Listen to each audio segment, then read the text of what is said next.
Rahimakumullah. Pertanyaan ini biasa kita dengar. Tapi yang bertanya ini mungkin tak dengar jawaban Ustaz terdahulu. Ustaz jawab juga. Mudah-mudahan yang sudah dengar dan terlupa jadi ingat balik. Pertanyaan ini selalu ditanya. Pak Ustaz. Assalamualaikum Pak Ustaz. Saya hendak tanya, adakah tahlil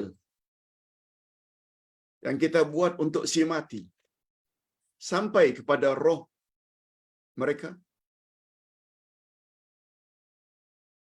Adakah perbuatannya itu jadi bid'ah? Mohon penjelasan Pak Ustaz.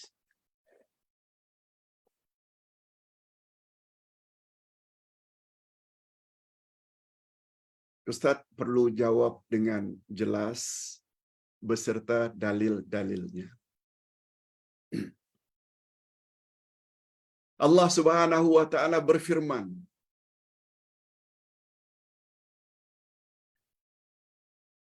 di dalam surat An-Najmi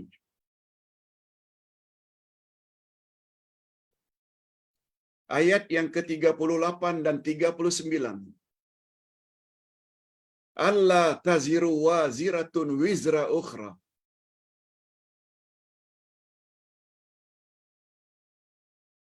Seseorang yang berdosa tidak akan memikul dosa orang lain. Seseorang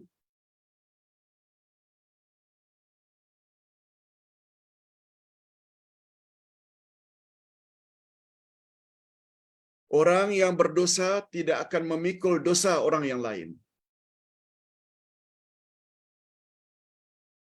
Jadi kita tak akan memikul dosa yang dilakukan oleh orang lain. Kemudian disambung dengan ayat berikutnya 39.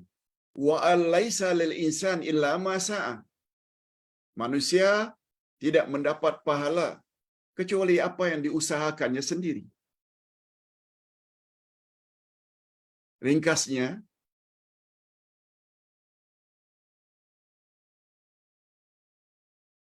dosa yang dilakukan oleh seseorang, orang itu yang tanggung. Dia tidak akan menanggung dosa orang lain. Begitu juga sebaliknya, ingin mendapat fadilat, ganjaran, pahala, kita kena buat sendiri. Bukan suruh orang lain buat. Ingin mendapat pahala, ganjaran besar terhadap bacaan ayat-ayat Al-Quran. Bacalah ayat Quran selagi hayat di kandung badan. Ingin mendapat ganjaran yang besar terhadap tahlil. Tahlil sebenarnya adalah istilah untuk zikir la ilaha illallah. Itu makna asalnya. Sebagaimana takbir, Allahu Akbar, tasbih, subhanallah, tahmid, alhamdulillah, hauqalah, la hawla wa la quwata illa billah, basmalah, bismillahirrahmanirrahim. Ingin dapat ganjaran itu, baca sendiri selagi hayat di kandung badan. Itu makna ayat. Wa alaisa lil insan illa ma sa'a. Allah tak, seseorang tidak memperolehi apa-apa pahala kecuali apa yang diusahakannya sendiri. Cuma bila yang ditanya ini tahlil, yaitu istilah yang berlaku dalam masyarakat. Bila seseorang meninggal dunia, hari pertama ke, hari ketiga, hari ketujuh, buat tahlilan. Yaitu buat kenduri kendara. Panggil ramai orang untuk membaca la ilaha illallah sekian ratus kali. Baca surat Yasin, baca surat ini dan itu. Lalu si imam pun menghadiahkan apa yang dibaca itu kepada si mati. itu dalam masyarakat selalu digunakan istilah tahlil. Tahlilan. Sebenarnya hadirin dan hadirat, bila kita lihat dari sunnah Nabi, Nabi tak pernah suruh itu. Allah Subhanahu Wa Taala kata, manusia tak memperolehi apa-apa kecuali apa yang diusahakannya sendiri.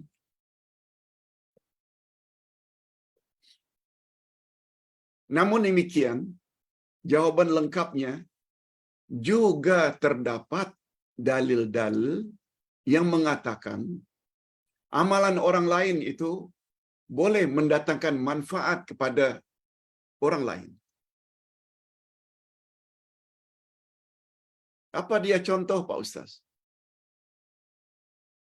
Nabi pernah dengar seorang sahabat menyebut Syobroma ketika dia berniat haji. Labbaik Allahumma labbaik, labbaika li Syobroma. Kata Nabi, siapa Syobroma? Dia adalah saudara saya, ya Rasulullah. Dia telah meninggal dunia. Saya ingin haji bagi pihak dia. Oh, begitu, kata Nabi. Dan Nabi tidak larang. Maka muncullah istilah badal haji. Buat haji gantian untuk orang yang sudah meninggal dunia. Sehingga ada istilah badal umrah. Buat umrah untuk seseorang. Dan itu dibolehkan dalam agama.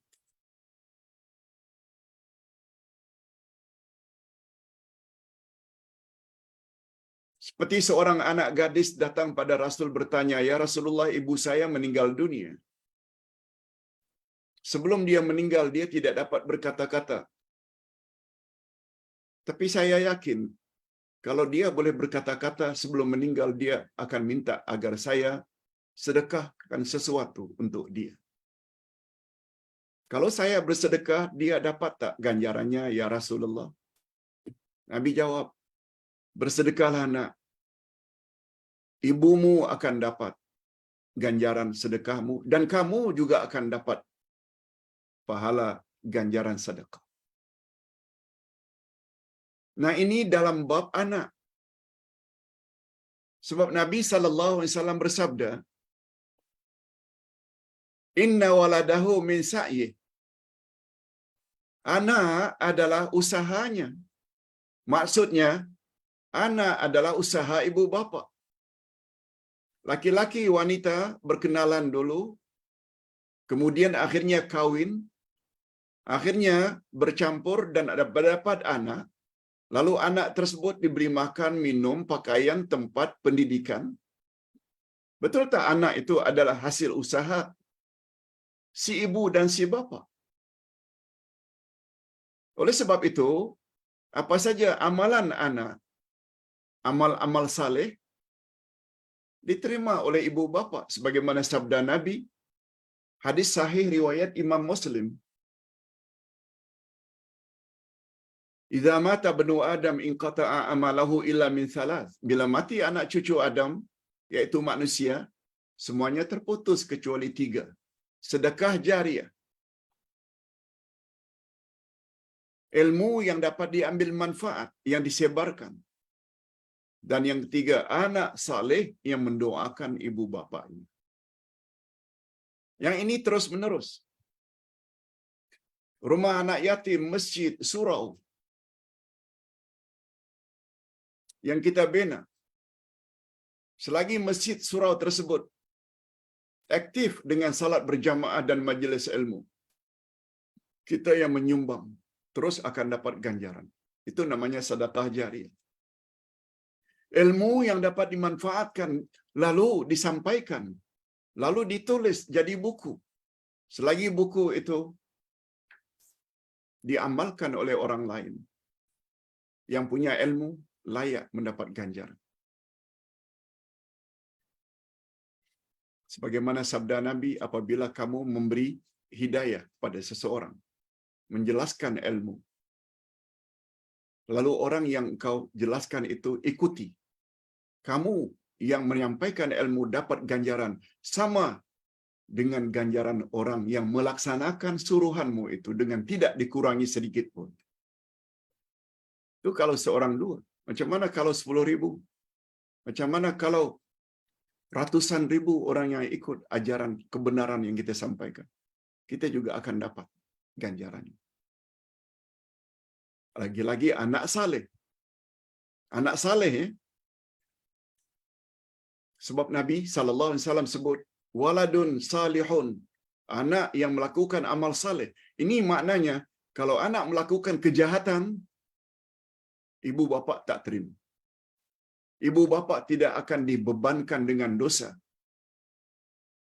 Apalagi selama hayatnya cukup bimbingannya. Tapi jadinya lain setelah mereka meninggal dunia. Kejahatan anak tersebut tidak akan ditanggung oleh ibu bapa. Hadirin dan hadirat rahimakumullah. Hakikat ini dikuatkan lagi oleh Allah Subhanahu wa taala di dalam ayat 21 dari surat At-Tur, surah sebelumnya. Coba dengar apa kata Allah. Ibu bapa, orang tua akan dapat nikmat berkat iman dan amal saleh anak-anaknya. Ayat 21 dari surat At-Tur. Coba dengar baik-baik. وَالَّذِينَ آمَنُوا وَاتَّبَعَتْهُمْ ذُرِّيَّتُهُمْ بِإِيمَانٍ وَأَلْحَقْنَا بِهِمْ ذُرِّيَّتَهُمْ وَمَا أَلَتْنَاهُمْ مِنْ عَمَلِهِمْ مِنْ شَيْءٍ كُلُّ أَمْرٍ بِمَا كَسَبَ رَهِينٌ. Surat At-Tur ayat 21. Apa kata Allah? Dan orang-orang yang beriman dan anak cucu mereka mengikuti mereka dalam keimanan. Kita suami istri beriman. Anak-anak yang kita bimbing juga beriman. Dia ikut beriman macam kita beriman. Apa kata Allah? Kami hubungkan anak-anak mereka dengan mereka. Kami hubungkan dengan maksud anak cucu mereka yang beriman itu ditinggikan Allah derjatnya sebagaimana derjat bapa-bapa mereka dan dikumpulkan dengan bapa mama mereka dalam syurga. Allahu Akbar. Lihat tu kelebihan bila kita ajar anak kita ilmu-ilmu agama. Akidah yang betul, cara ibadat yang betul, akhlak yang betul. Kita bimbing. Setelah kita meninggal dunia, ibu bapa, anak-anak pun teruskan beriman dan beramal saleh sebagaimana yang kita bimbing. Ibu bapa nanti akan diberi oleh Allah qurrata ayun, rasa senang hati, rasa nyaman. Karena Allah akan masukkan anak cucu cicit mereka bersama-sama dalam syurga. Walau, kata ulama tafsir, walau amal-amal anak-anak dan cucu cicit itu tidak sesempurna ibu bapa mereka. Kita kena belajar sempurna. Anak kita bimbing beriman, beramal, beribadat. Walau derajat keimanan dan amal saleh yang mereka akan tidak sama, tidak sebanyak yang dilakukan oleh ibu bapa. Tetap untuk menghibur ibu bapa seperti itu, Allah akan masukkan zuriat mereka sama-sama dalam syurga yang sama di akhirat nanti. Allah tinggikan derajat mereka. Kita tak nafikan. Jadi dua ayat ini tidak bercanggah. Dia saling menjelaskan. Kita berdoa mudah-mudahan kita termasuk ke dalam golongan ini. Amin, amin ya rabbal alamin. Demikian penjelasan Ustaz. Kita akhiri dengan doa.